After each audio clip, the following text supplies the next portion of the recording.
Ini lucu-lucu, ini pertanyaan ini lucu ya. Teteh kata suami kalau misalkan berjima pakai kondo katanya enggak perlu mandi besar karena terhalangi. Tapi kan masuk ya teh. Aduh, Masya Allah ini ya. Mungkin ini sang suaminya berpikir karena tidak mubasyarah, karena tidak bersentuhan kulit gitu ya antara sang istrinya dan juga sang suaminya. Tapi betul ini kan kata sang istrinya, tapi kan masuk ya teh. Wahai suaminya, tapi kan masuk kan. Ada rasa nikmat gak suaminya? Ada kan? Ada rasa kan? Jadi begini ya kakak Ruwo, bahwa yang mewajibkan kita untuk melakukan mandi besar, sebab kita harus mewajibkan melakukan mandi besar dalam safinah kan itu ada 6. Yang pertama karuwo itu adalah ilajul hasyafati fil farji, ya kan, memasukkan hasyafah ke dalam mani, ke dalam farji, wa khurujil mani wal haidu wal nifasu wal wiladatu wal mautu. Nah yang pertama kan ilajul hasyafati fil farji, karuwo masuk kan, masuk. Oke. Meskipun memang ada sih di dalam referensi kitab yang lain, misalkan di dalam kitab Syarah Muhadzab itu memang ada khusus yang membahas tentang kondom tersebut. Dan ini memang ada ikhtilafiyah, ada perbedaan pendapat ulama, bahkan ada sampai 3 perbedaan pendapat ulama. Tetapi karwo-ruwo di dalam kitab itu, kalau kaul yang lebih masyhur, bahkan kaul ini sahih, bahkan sudah ijma para ulama ketika pasangan suami istri sudah masuk hasyafah ke dalam farjinya, meskipun menggunakan kondo tersebut, itu tetap mewajibkan untuk melakukan mandi besar. Alasannya apa? Karena masuk karwo. Ibadah yang berkualitas itu yang seperti bagaimana katanya teteh, pengen dijelasin. Kakak Lala Galib. Kalau menurut teteh ya, ibadah yang berkualitas itu adalah yang mana hati sang suami dan juga istrinya ketika melakukan ibadah itu sama-sama enjoy. Ya, karena dua-duanya sama-sama bisa saling memberikan kebahagiaan. Akhirnya sang istrinya dapat tersenyum dengan puas dan sang suaminya dapat tersenyum dengan lega. Setelah itu apa yang terjadi? Kakak Lala Galib semakin menambah rasa cinta dan juga rasa sayangnya. Tuh kan, berkualitas kan. Tapi ya kakak Lala Galib, bagaimana mau dikatakan berkualitas coba? Kalau misalkan si Pak Su baru aja masuk ke dalam rumah, tahu-tahu sudah tumbeng tengah jalan. Itu mau dibanguninnya, ya Allah teteh, susah tenan teteh. Ya kalau seperti itu bagaimana sang suaminya bisa memberikan kebahagiaan kepada istrinya kan? Lama-lama nanti sang suaminya bisa nggak pede loh. Lama-lama nanti istrinya kecewa loh. Nah itu sih sebetulnya sih kakak Lala Galib. Alasan kenapa teteh setiap hari ini udah 2 tahun setengah ini teteh berjualan kopi lanang godek, teteh sama suami itu terus meminum kopinya. Kenapa? Biar berkualitas terus. Apalagi sekarang ya kakak Lala Galib lebih mantap karena teteh itu nyeduhnya ditambah madu pinang power. Ini banyak sekali kandungan rempahnya untuk vitalitasnya, energi, stamina-nya juga, karena ada jahe merahnya, ada pinangnya yang sudah terkenal dari orang tua zaman dulu ya. Kemudian ada gingsengnya, terkenal juga kan. Kalau jahe merah itu bagus kan, memperlancar pengaliran darah. Ada pasak buminya juga, ada purwacengnya juga. Pokoknya ada rempah-rempah yang lainnya. Udah kebayang. Lanang godek plus madu, gak kebayang. Apa ada perbedaan rasa antara madhi dan juga mani? Ada perbedaannya Kak Faris ya. Tetapi yang ingin teteh bahas kali ini, ingin selain dari rasanya itu, ingin lebih menekankan kepada hukum yang ingin teteh bahas. Kenapa ingin lebih menekankan kepada hukum? Karena di video yang sebelumnya, teteh itu pernah membahas air madhi.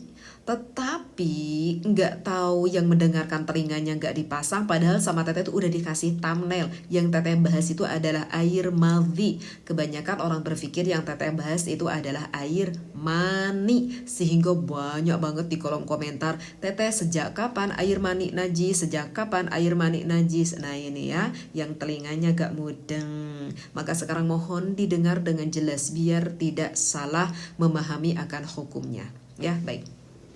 Yang pertama Teteh ingin membahas dulu apa Teteh itu air mani. Teteh bawa referensinya yang di kitab populer aja ya, di dalam kitab Safinah Kasyifatus saja Asy An-Nawawi Al-Bantani, bahwa yang dikatakan air mani itu adalah raihatun karaihatil ajini. Salah satu tandanya baunya itu seperti adonan roti, seperti itu. Kemudian at-tadafuq, ketika keluarnya itu suka memuncrat kalau di laki-laki. Kalau di perempuan di dalam kitab Kifayatul Akhyar, tidak semua wanita itu dapat menyembur atau memuncrat. Meskipun menurut pendapatnya dokter, kalau wanita itu tidak mengeluarkan air mani, bisa orgasme tetapi tidak mengeluarkan air mani. Itu pendapat yang dikatakan oleh para dokter, seperti itu. Dan untuk tanda yang ketiga, air mani itu at-talazzuzu bi khurujihi. Kalau ketika keluar itu ada rasa nikmat dan ada rasa kepuasan ketika mengeluarkannya tersebut, dan setelah mengeluarkannya maka akan melemahkan zakarnya, maka akan melemahkan akan syahwatnya. Dan air mani ini hukumnya suci tetapi tidak dan wajib, sekali lagi, suci dan mewajibkan untuk melakukan mandi besar. Itu air mani. Sekarang yang Teteh bahas yang kedua, air madhi, gitu ya, bukan pakai nun, tetapi air madhi. Apa itu air madhi? Air madhi itu tandanya maun asfarun sakhinun, keluarnya itu sedikit bening dan juga sedikit kental, ya. Dan yakhruju ghalidhan inda sawrati syahwati, dan keluar air madhi itu lagi lagi tingginya rasa syahwat kita, dan terkadang keluarnya itu tidak terasa. Jadi nggak terasa. Ini ada di laki-laki dan juga perempuan. Tahu-tahu sudah basah dan keluarnya ini bila ladzatin, kurang ada rasa kenikmatan. Kenapa kurang ada rasa kenikmatan? Karena masih memuncak, gitu ya. Masih memuncak rasa syahwatnya, seperti itu, ya. Dan air madhi ini hukumnya najis, tetapi tidak mewajibkan melakukan mandi besar. Jika terkena kepada areanya, wajib dibersihkan. Jika terkena pada celana dalamnya, maka tidak boleh digunakan untuk sholat. Paham di sini?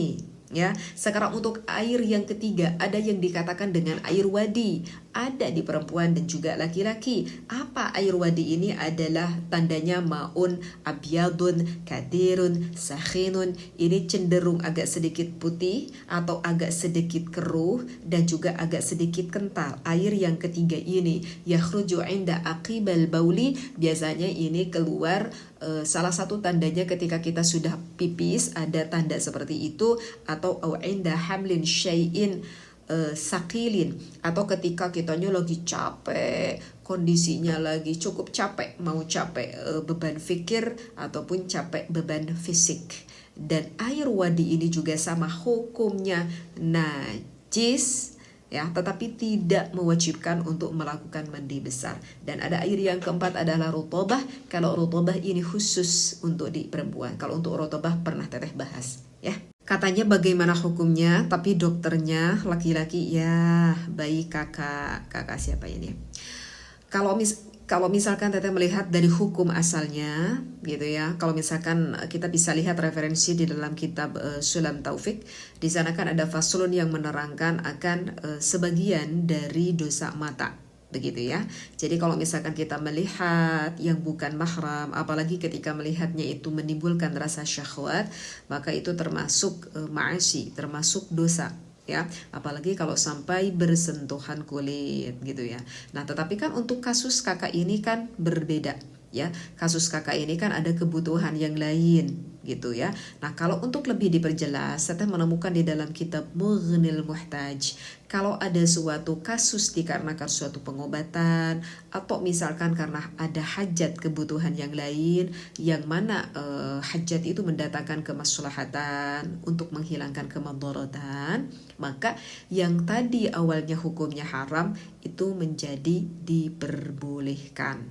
Bahkan di dalam kitab Mughnil Muhtaj tersebut, apalagi kalau tindakan pengobatannya itu Maksudnya tindakan pengobatan itu meskipun harus menyentuh akan area yang sangat sensitif, yaitu kepada farji sang perempuan tersebut, itu hukumnya diperbolehkan, tetapi ada syarat. Ketika melakukan tindakannya tersebut itu harus ditemani oleh yang semahram, gitu ya. Misalkan ditemani oleh ibunya atau kakaknya, misalkan kalau kata dokter oh ini nggak boleh nih ditemani, atau misalkan oleh suaminya gitu ya, oh nggak boleh ditemani, kata dokter sana ditemaninya udah cukup dengan perawat-perawat yang lain ya, sekira-kiranya itu dapat dipercaya maka itu diperbolehkan kakak ya.